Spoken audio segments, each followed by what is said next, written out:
The moment the security guard yanked the small blue stuffed dinosaur out of the boy's hands, everything froze. The child, maybe 6 years old, small, skinny, with tight curls and warm brown skin, let out a sound that wasn't a cry but a fear-filled wail. The kind that made people in the busy Target store turn in confusion. His mother rushed forward, panic flashing through her eyes. "Please, don't take his toy. It helps him feel safe," she said, her voice trembling. But what she said next made everyone standing nearby go completely silent. The guard, a tall man with a heavy build and a shaved head, looked at her with impatience. Store policy. No unpaid items outside the cart. He kept the plush toy lifted high, the boy reaching up with desperate shaking hands. The mother swallowed hard, her voice cracking as she whispered, "He's nonverbal autistic. That toy is the only thing keeping him calm right now." A hush fell across the checkout area. Even the cashier froze. The little boy trembled violently, his fingers flapping, his breathing stuttering like he was drowning on air. His mother knelt beside him, rubbing gentle circles on his back, her voice soft despite her own fear. "It's okay, baby. Mommy's here. Mommy's here." She looked up at the guard, eyes shimmering. "Please, please give it back. He's not trying to steal anything. We're buying it. He needs it." But the guard crossed his arms, defensive now that the eyes of a dozen strangers were on him. "Ma'am, rules are rules." Before she could say another word, the boy's knees buckled, and he collapsed in her lap, rocking hard. His hands pressed over his ears as the store's fluorescent lights flickered. The mom pulled him close, shielding him. "He has sensory overload," she said through tears. "This is a medical emergency for him."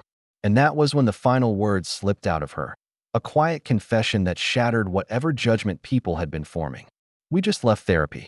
He had a hard day. He's trying so hard." Her voice fell to a whisper. "He's all I have." A woman in line stepped closer, her eyes soft. "Sir, just let him hold the toy." But the guard didn't move. He looked unsure now, but stubbornness held him still. "I could get in trouble," he muttered, though no one had asked for a free item, only compassion. Then a cashier, a young man barely 20, stepped forward.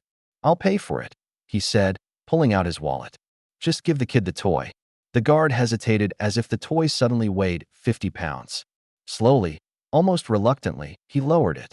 The mother reached up, her hand trembling as she took the blue dinosaur and gently placed it back into her son's arms.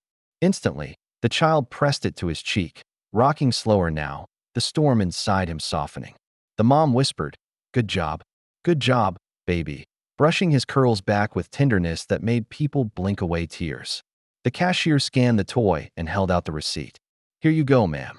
She nodded, unable to form words, her throat tight with emotion.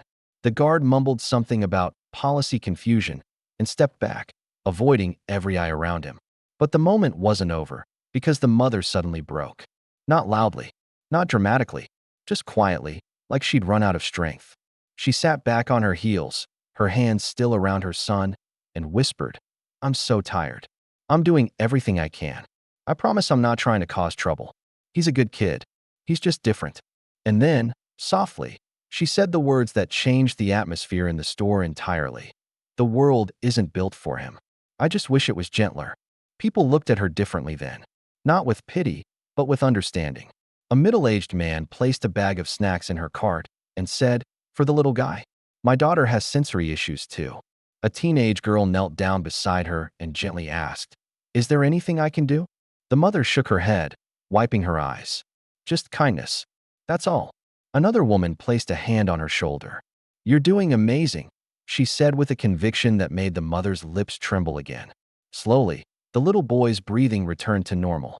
He looked up at his mother with big brown eyes, then pressed the dinosaur into her hand. A small gesture, but one that said everything without needing words. She smiled through the tears. "Thank you, baby."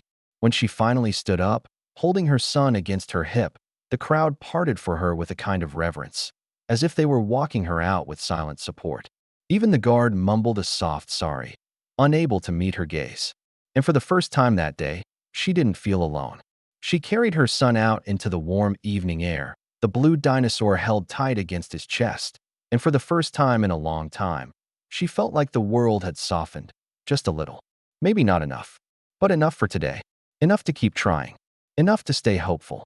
Enough to believe that people could still choose compassion when it mattered most. Enough to believe that her son might one day find a world kinder than the one she fought through every day. She kissed the top of his head and whispered, "We'll be okay." And this time, she believed it.